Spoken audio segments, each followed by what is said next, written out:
Feeling like a shark in a shrimp tank. Big fish, small pond in the shrimp tank. Welcome back to another episode of the Shrimp Tank. We come to you virtually from Seattle and the Pacific Northwest. If you want to learn how to start, grow, or run a successful business, this right here, it's the podcast for you. We like to say it's a podcast of record.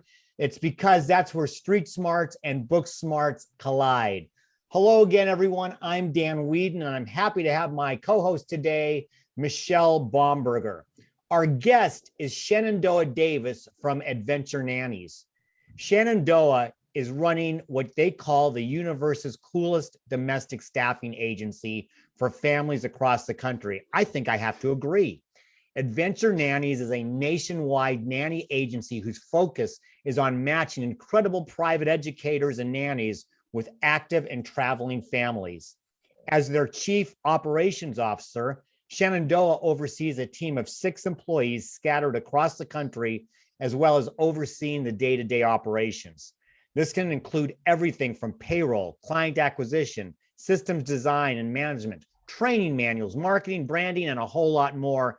Shenandoah, welcome to the show. We will be right with you.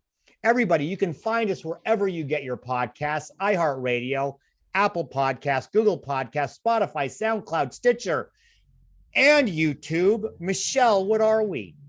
We are ubiquitous. We are ubiquitous. It's my favorite word. We come to you from about a dozen other cities, including the mothership in Atlanta, Boston, Boca Raton, Charleston. We're now going to be in Dallas and New York.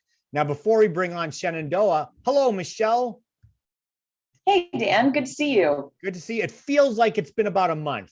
I don't know why, but it feels like sounds about right. It's been about a month. You know, this is funny how irony happens.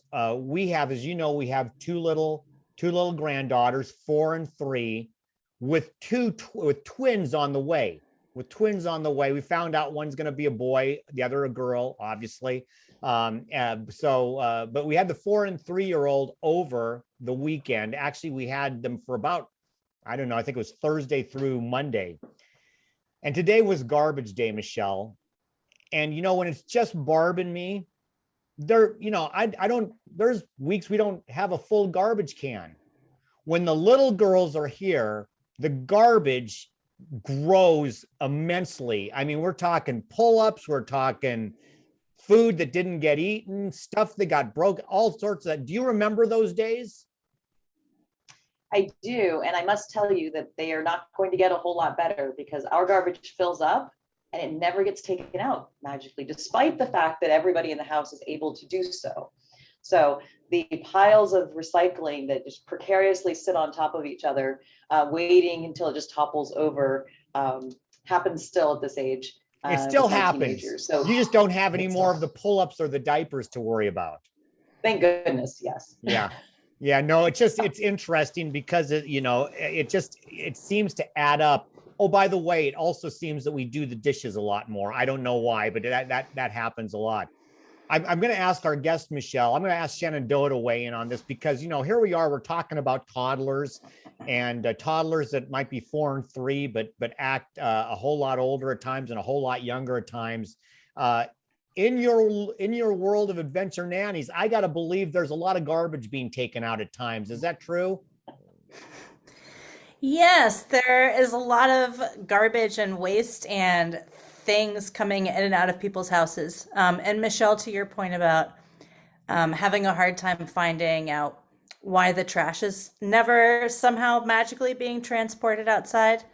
In my experience, if there were a few diapers or nappies in there, someone else in your house would maybe be taking a little bit more initiative to remove it from the premises little quicker. That's probably true. Hey, this is a great chance just to have you introduce what is it sounds adventurous. What is Adventure Nannies?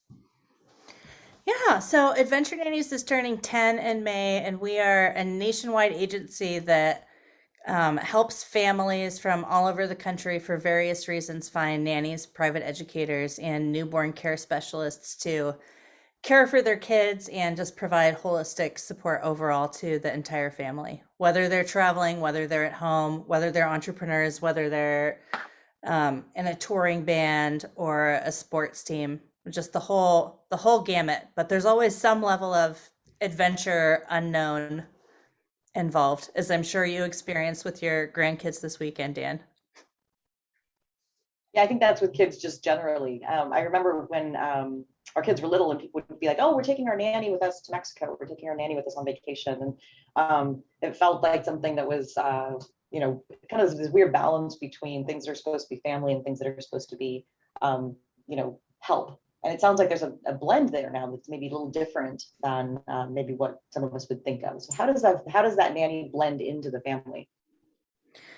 It really depends on the family and the nanny that they end up hiring, but what we are seeing more and more is families who, while maybe they have a housekeeper, they have some kind of chef service, or they have other household services like a gardening service or a cleaning service that they use, because the nanny role is so integrated into the entire household, and because the nanny's job really is to be, in some cases, co-parenting or co-raising the children, or stepping into a parent role when the parents aren't there. A lot of families really prefer for their relationship with their nanny to be a more integrated part of their household. And what that means is different for every family. We have families who have taken their nannies to Burning Man. We have families who take their nannies on vacation. We have families who are excited after the nanny puts the kids to bed to like hang out with them and have a glass of wine and have, some like group adult time on their vacation. We have families who say, Nanny, we're in Europe. We're doing world schooling this week, which we just heard about, and we think it's cool. Go take our kids to museums all day. We're going to hang out in the spa at the hotel. And so it really, in terms of how integrated a nanny becomes to the family unit and where those boundaries get set, is really up to the family. And we have seen sort of families who are comfortable with every single level of that spectrum. So, Shenandoah, that brings me to my question as you're talking about the integration and all of that, and I guess it brings me to thinking of maybe the most famous nanny, at least to me, is Mary Poppins, right? From, you think about, and she lived there. Are you finding what percentage of nannies live there? How many of them live nearby? How does that dynamic work? So with Adventure Nannies, because we're nationwide, most of the families that we're working with are relocating a nanny. And that typically is happening either because they live somewhere sort of remote. This year in particular, we've had a lot of families who are on ranches or farms, or who sort of escaped the Bay Area or a bigger city to have a more like Little House on the Prairie lifestyle somewhere else. But in general, because of COVID, we have seen the amount of nannies who are living in or living in a guest house or a mother-in-law or somewhere else on the property really go up. And a huge reason for that is convenience for the family, and also just in the earlier stages of COVID, safety, to sort of make sure everyone was under the same roof and everyone in the dynamic was abiding to the same safety principles that they had all agreed to together. Yeah, have you seen that stick? I mean, it seems to me that once you kind of go down that path, either the relocation or having the nanny and other personal resources available, that there's kind of no turning back. I mean, are you finding that that's good for business?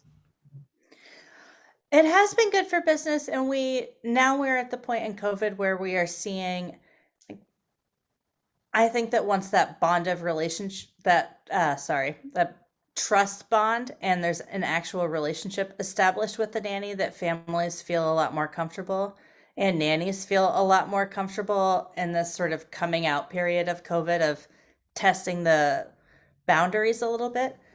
Early on, we had a lot of families saying, this nanny is going to live in our house. Our house is really nice. We have a gym. We have this huge yard. You are never allowed to leave our property with the kids.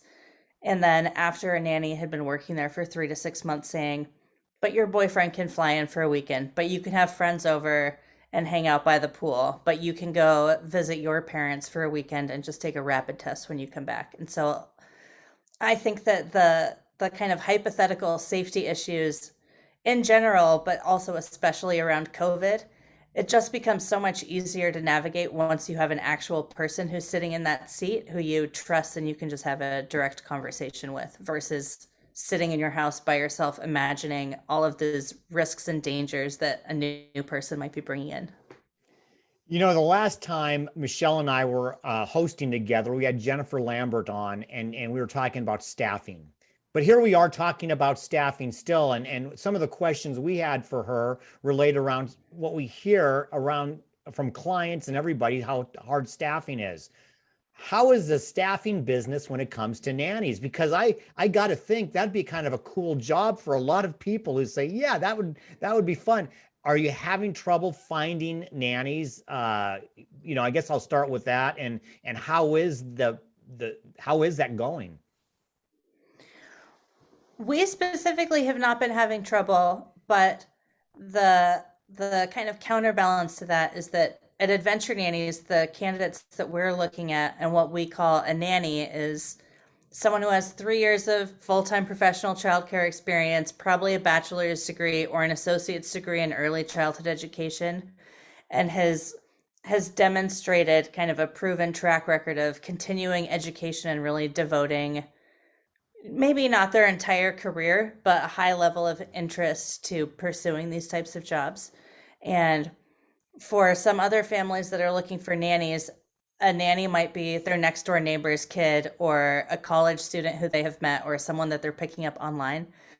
And so, especially earlier in the pandemic, because of the amount of daycares and schools that immediately shut down, the nanny market out of the gate in 2020 was flooded with a lot of people who had been working in other aspects of childcare, but had not worked as nannies before. And now what we are really seeing is almost the opposite of, similar to other sort of higher stress industries like healthcare, like education. A lot of nannies have left the nannying profession because during the pandemic, they became the nanny and the homeschool teacher and the tutor and the housekeeper. And all of a sudden, the parents are working from home instead of leaving for the day for the nanny to kind of plan the day and do whatever they wanted. So there's a lot of turbulence and shifting in the industry right now, but we haven't been having a hard time recruiting. And to me, it's sort of exciting for industry standards to be sort of catching up on a broader level. I think it sounds fun. I mean, if I were, in that category, the idea of Adventure Nanny just sounds like something that I would definitely want to jump onto. But I wanted to ask you about the Nanny Relief Fund. That sounds like something that you were a partial founder of. Can you tell us a little bit more about that? Yeah, so one of the kind of huge systemic issues in the nanny and domestic staffing world is that more than 90% of nannies are not paid legally, which really creates a lot of issues in the industry in terms of these positions being considered professional or real jobs, which is really what Adventure Nannies is advocating for. But sort of the largest nationwide issue we've seen with that was in March of 2020, a lot of families lost their jobs. A lot of families were working from home. A lot of their nannies got laid off really suddenly. In some cases, these nannies were living with them, and so people were losing their jobs and their homes at the same time. And nannies who weren't getting paid legally or on payroll weren't eligible for unemployment, weren't eligible for stimulus checks, weren't eligible for any of the services that the government was offering in terms of pandemic assistance.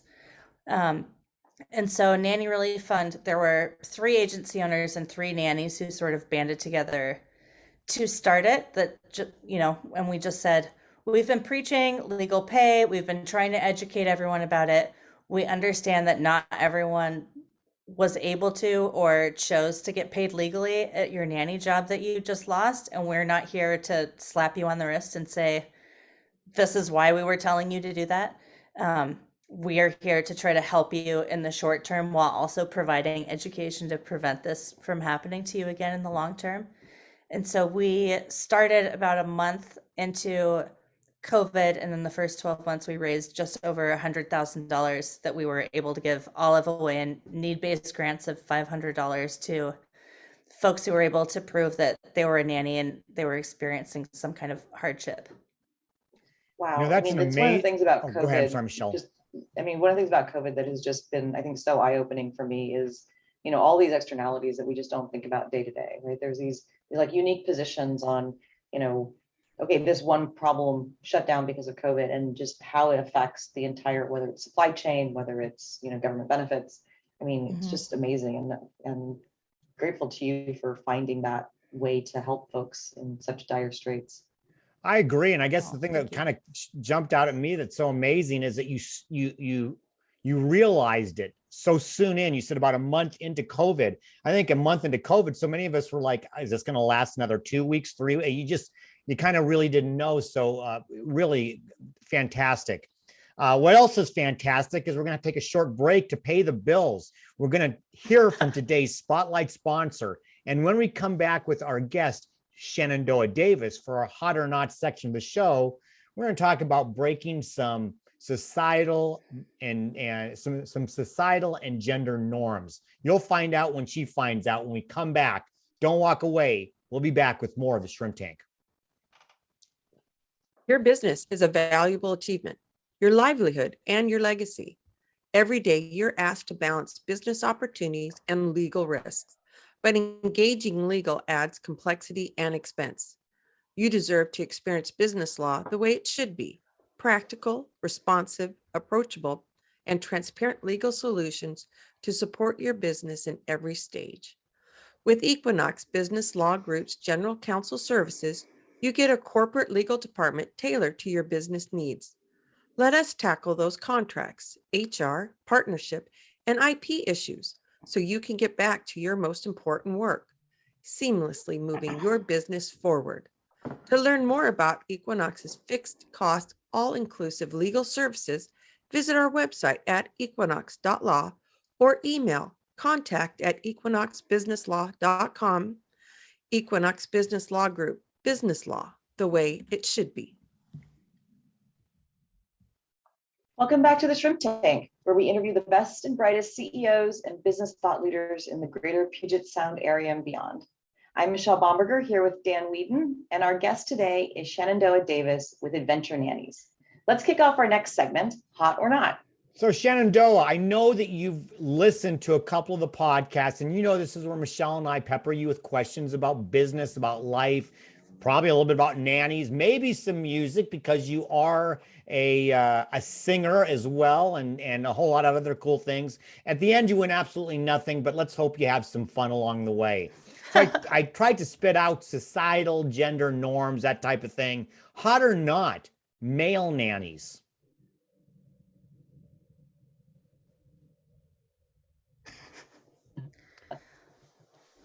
I hope I didn't stump you too bad. So, male nannies, not. Gender non-binary nannies, hot. Okay. So, well, and the reason I bring it up, and so I'd like, is, stereotypically, that was probably a better word, we think of nannies as females. But I'm guessing that has broadened, and you're absolutely correct on a more kind of global, non-binary. But are you seeing a larger, more diverse group of staffing for nannies? Yeah, absolutely. And that's something, we have gone through a lot of lengths to make sure all of our language is gender neutral, and we don't kind of harbor requests from families who are specifying the gender, the sexual orientation of their nanny, because we don't think it will affect their job. Right. But we have really seen families in the last few years sort of open the spectrum to, using gender neutral pronouns when talking to us, and not sort of assuming that the nanny they're going to hire is going to be a woman. So, hot or not, au pairs compared with nannies. Is there a difference? Au pairs are, other than the fact that they were all barred from entering the country for the last 2 years due to COVID, which ruined many families' childcare plans, I think that au pairs are awesome options for families who have older kids, who don't need someone who's going to be driving kids to activities, and for families who are home for more of the time.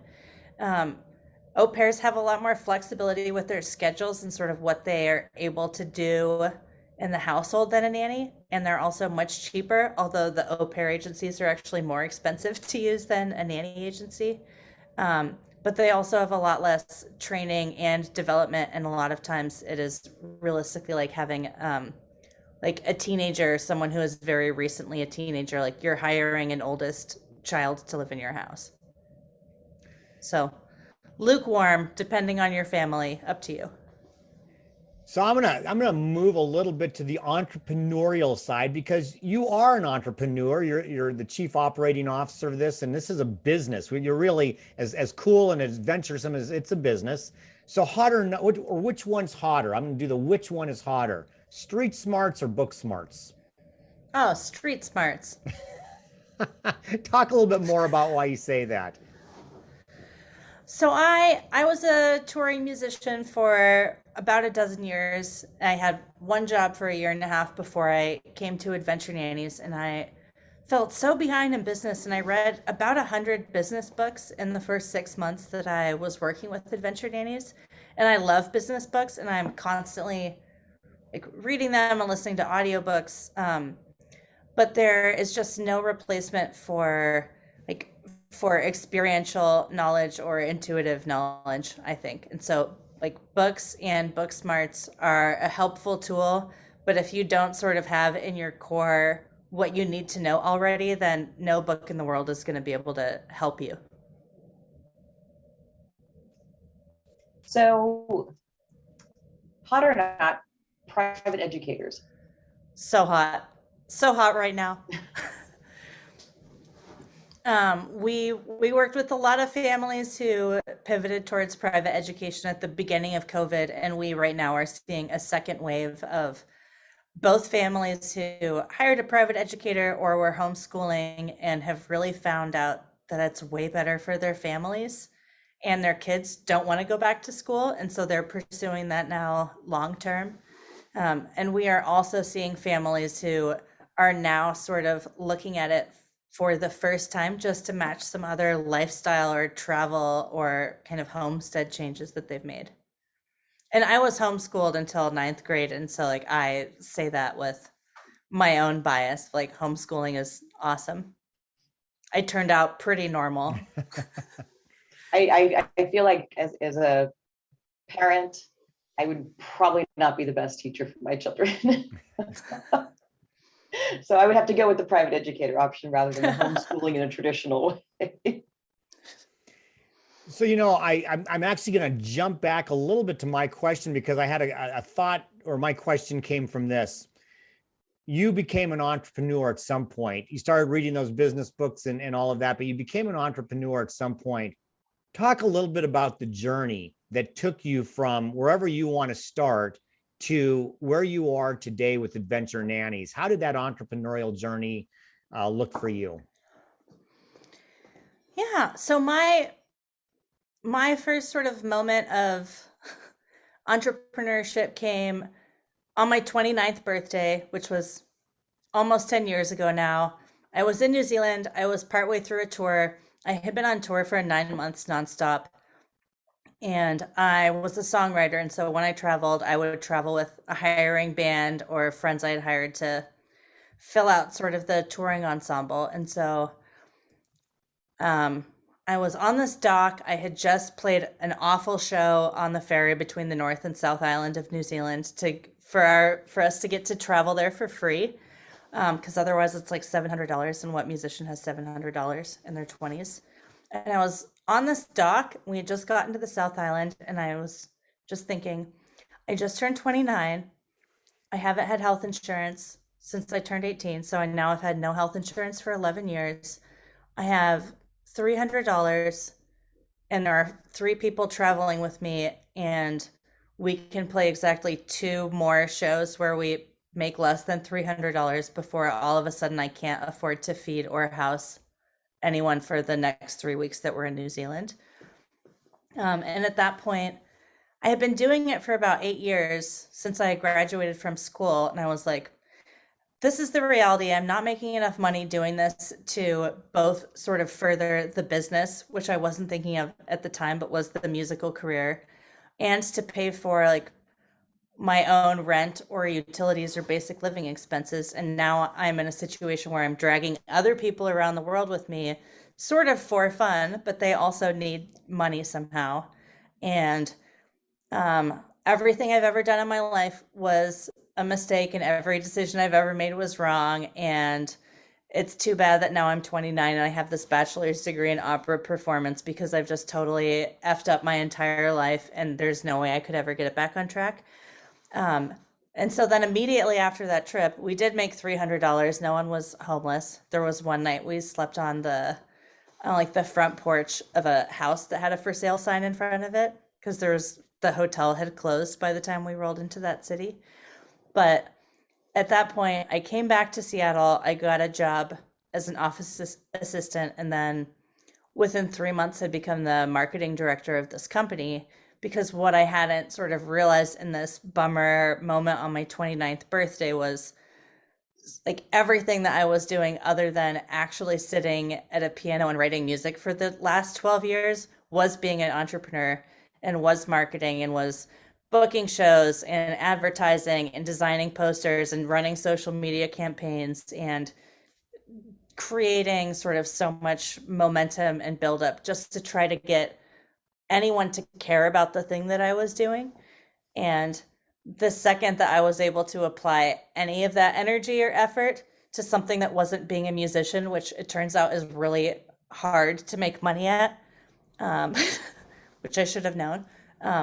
But like anything after that, that I applied that same energy and effort to, just like expanded and sort of was like a fireball shooting out. And so that's why I was more a fan of the street smarts than the book smarts, is that like for years I was just dumping so much energy into this thing that like realistically I knew was not ever going to hit the type of success that, not that I wanted, but that I needed to survive. And then as soon as I pivoted and sort of invested it somewhere else, it was, it was just like rewards raining down from the sky of like, you can do marketing, you can do business, like you can, these are actual skills. They're not useless. That is great. I love the fact that you shared that, because it is such a personal journey. So thank you for sharing that. One of the things you highlighted there is just how creative you are. That's sort of, foundational in your person. And I'm wondering, how do you balance that in the very practical kind of COO role of a business?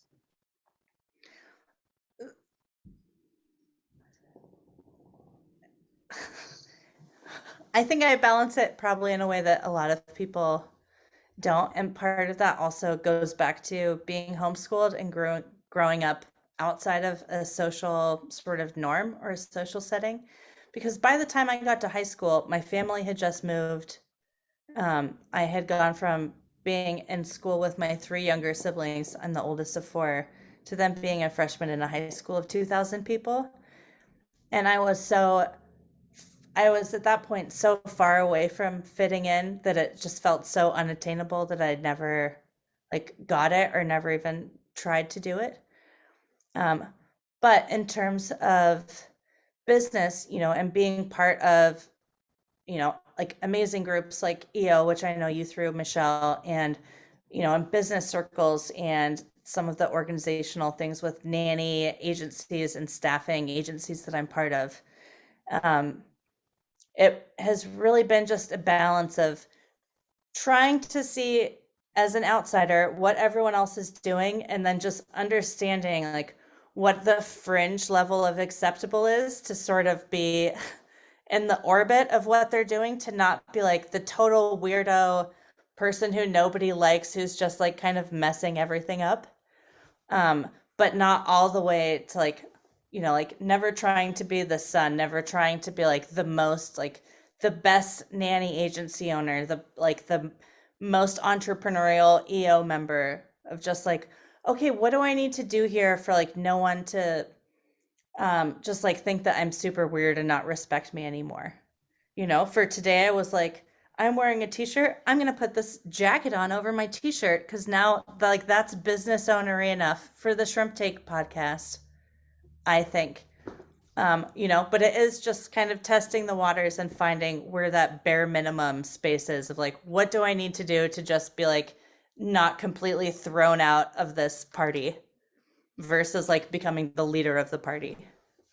I love that answer. There. I love, if you want, I love that answer because, I've done a lot of reading different things, and and you hear, good enough is good enough at times. And we have to manage our own expectations, and a lot of times good enough. In fact, most of the times good enough is good enough. So thank you for sharing that. That's, I loved your answer. And everybody's probably going to love the fact that we're heading straight into Plead the Fifth, but we've got to take a commercial break before we do. We're going to take that short break to hear from our corporate sponsors. And when we come back with Shenandoah Davis for our famous Plead the Fifth section of the show, we are going to find out, as I look at my notes there, so we're going to find out about worst critics. See, that was just good enough, right, Shenandoah? I spit it out. We're going to find out about critics. Don't walk away. We'll be right back with more of the Shrimp Tank. Plead the Fifth is brought to you by our corporate sponsors: Ideal Life 360, Cornerstone Financial, First Underwriters Insurance, the Kitsap Sun Newspaper, BC Fitness Studio, and Upstart Group. Please visit our website at www.shrimptankpodcast.com/Seattle to learn more about these terrific companies. Now, back to the show. Welcome back, everyone, to the Shrimp Tank, where we interview the best and brightest CEOs and business leaders in the greater Puget Sound and beyond. I'm Michelle Bomberger here with Dan Wheaton, my co-host, and our guest today is Shenandoah Davis of Adventure Nannies. Let's kick off our next segment, Plead the Fifth. So Plead the Fifth, we're going to turn up the heat, Shenandoah. And I always tell people who are here on Michelle's show, not only can you not use her, and plead the fifth, she's probably going to work against you. So just buckle up. You get to plead the fifth once and only once. And again, at the end, you win nothing, but let's have some fun with it. I somehow spit out about worst critics. It is said that we can sometimes be our own worst critics. Would you share with us something that you either struggle with now or struggled with before, where you've been highly critical of yourself?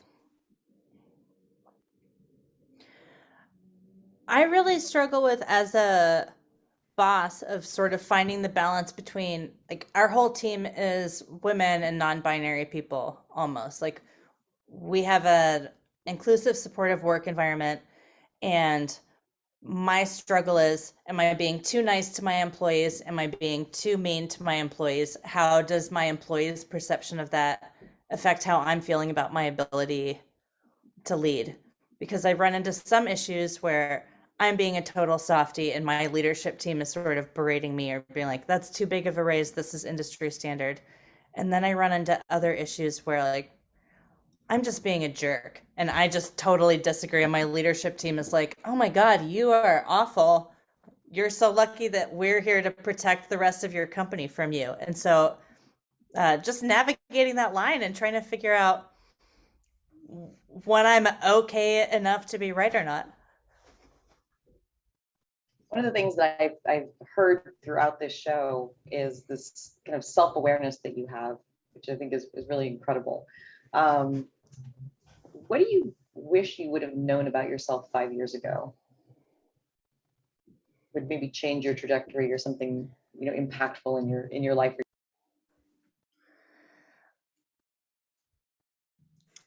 I wish that I had known how many people who are entrepreneurs or business owners sort of lack confidence or feel like not totally secure about what they're doing all of the time. To me, I just felt like such an outsider starting out, and started so many conversations or statements by apologizing for not really being sure, not knowing what I was talking about. And then the more business owners and entrepreneurs I meet, the more I realize that that type of insecurity is just sort of latent in every single thing that we do. And it's our decision when to listen to it or when to name it and when to kind of glide over it. And so I wish that I had been more aware of that, because I think I would have been a lot more confident as a leader or jumped to some other things sooner. I love that answer. Now, Shenandoah, our crack research staff claims that that you have walked into Folsom Prison before. You've performed there. Is that correct? I have walked into Folsom Prison many times, and I'm grateful to say all of them have been to perform there. So here's my hot or not. First of all, I just wanted to make sure our crack staff was correct. Obviously, Folsom That's a Prison, good, that's good research. Johnny Cash, all of that. What was it like walking into Folsom Prison? Folsom Prison. It was really interesting. They have really strict, because it's pretty locked down. You can't just walk into there. And so they have really strict attire rules. Like you have to wear baggy clothing, but also none of your clothing can be for certain colors because those are the colors that the prisoners in the various wings of the prison wear. And I did not sign an NDA to go into Folsom Prison. I was doing some music workshops and performing with various prisoners, and I had just a delightful experience of being in one of their wings. And I had a friend with me who had a loop pedal, and we created some background music for one of the inmates to do some freestyle rapping, which to me was like, I don't work a lot with hip hop artists or rappers. I thought it was so fun. This guy was so talented, and what an amazing experience. And then I go back to our host's house for dinner and say, that guy was awesome. And he said, yeah, so you should look that person's name up on Wikipedia. And it turns out he had eaten a bunch of meth and then like eaten his roommate and was found in the highway, like covered in the organ blood of someone who he had been living with. And I was like, oh, I was just like in a jam session with that person 5 hours ago.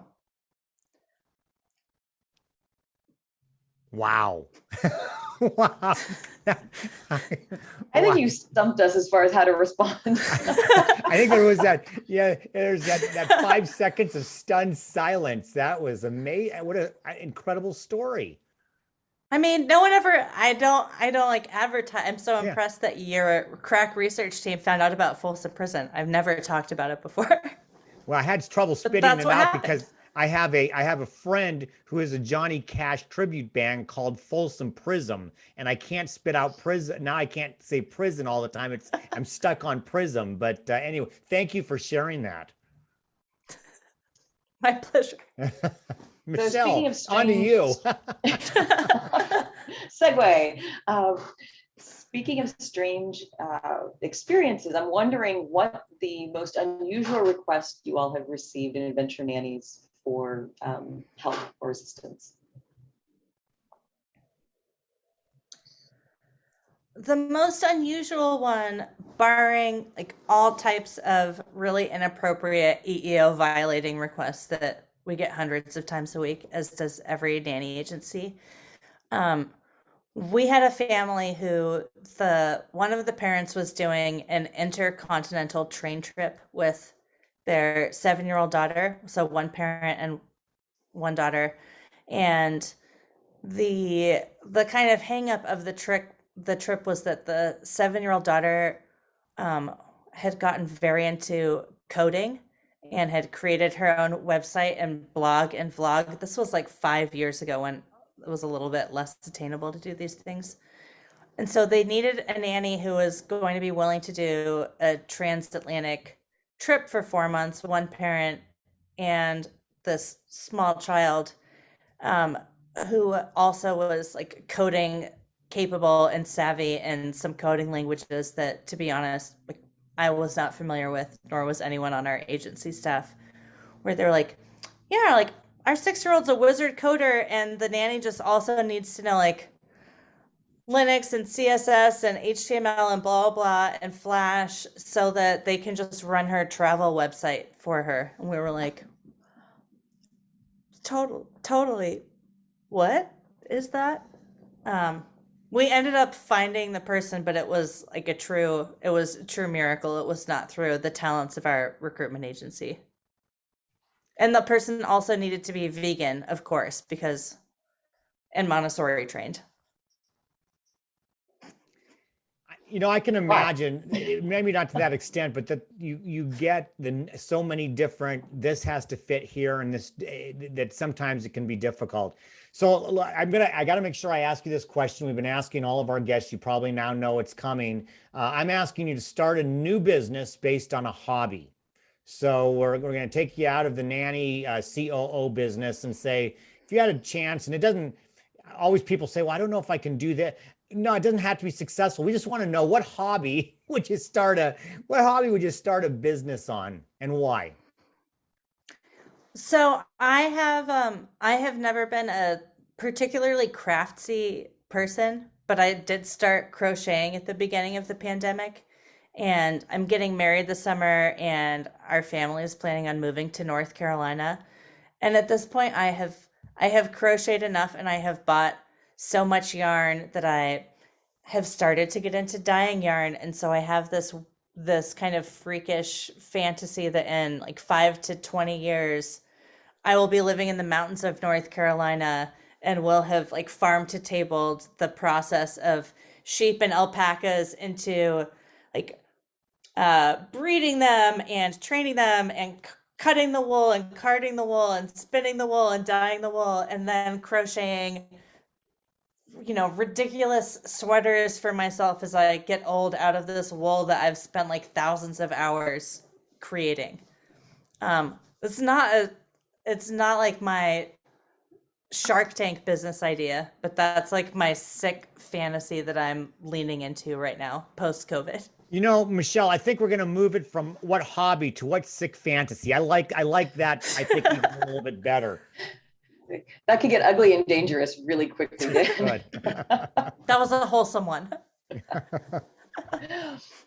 Well, I think that what we've all uncovered about ourselves in the last couple of years has been fascinating. The things we tried, and the different things we thought we'd never try. So, who in your life, whether career or personal, has been the most influential?